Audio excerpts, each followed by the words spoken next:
One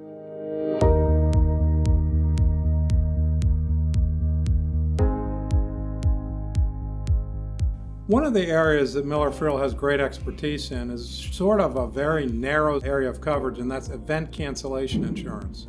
Now, event cancellation insurance is not many folks deal with those types of claims. We've dealt with a lot of event cancellation claims, and these insurance policies cover your losses. The event gets canceled, big event, might be a concert, might be something else. The event gets canceled and you lose lots of money. Insurance carriers are notorious for denying these claims. They don't always happen that often, but they're nonetheless notorious for denying those claims.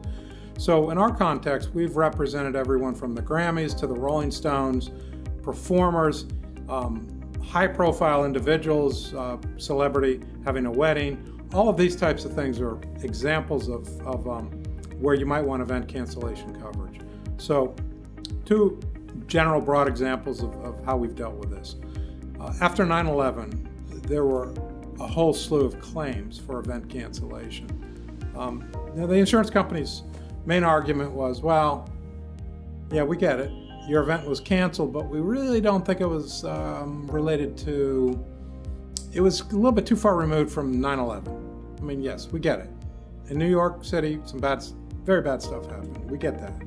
Yeah, in Washington, D.C., very bad stuff happened. Maybe in Pennsylvania, some bad stuff happened. But your event was in Phoenix, Arizona. How could that be impacted by the physical destruction in those other areas?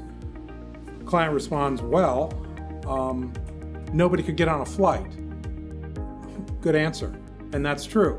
Insurance company responds, a little bit too remote for us. So these are the types of claims we were dealing with after 9/11. All of those settled without litigation. They were difficult for a period of time, but we worked our way through them. And most of the issues were causation issues. More recent time, government shutdown of 2013. And we had a client who was a 200-year-old entity. They were formed during the Civil War, and it's an association of military doctors and surgeons that helps the military. So basically, during the Civil War, they said we need better standard of care in medicine, and they formed this association. It's still here today. They came to us and they said, look, the insurance company, Lloyd's of London, denied our claim.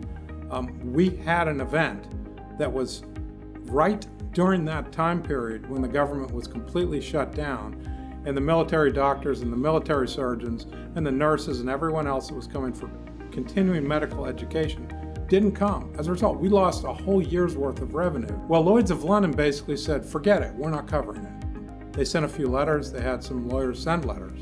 Still, we're not covering it. So they brought us in. We said, look, this is not going to be easy because Lloyd's of London does not want to pay this claim. It's precedent, it's going to create trouble. They said, what do?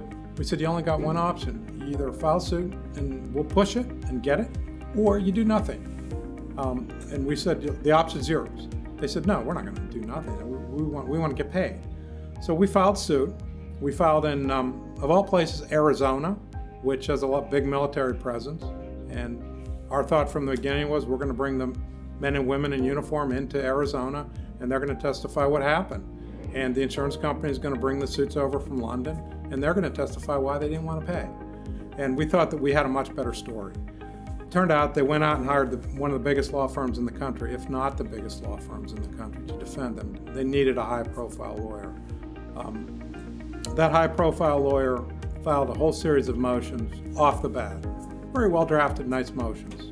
Wanted to kick this case out, wasn't going to let it go to trial. We responded to all those motions, beat them back, won every single one. Within months, that same trial lawyer was calling to settle the case. Now, the story is that doesn't happen all the time, but it was a strategy that we pursued and we stuck with it, and it was a strategy that paid off.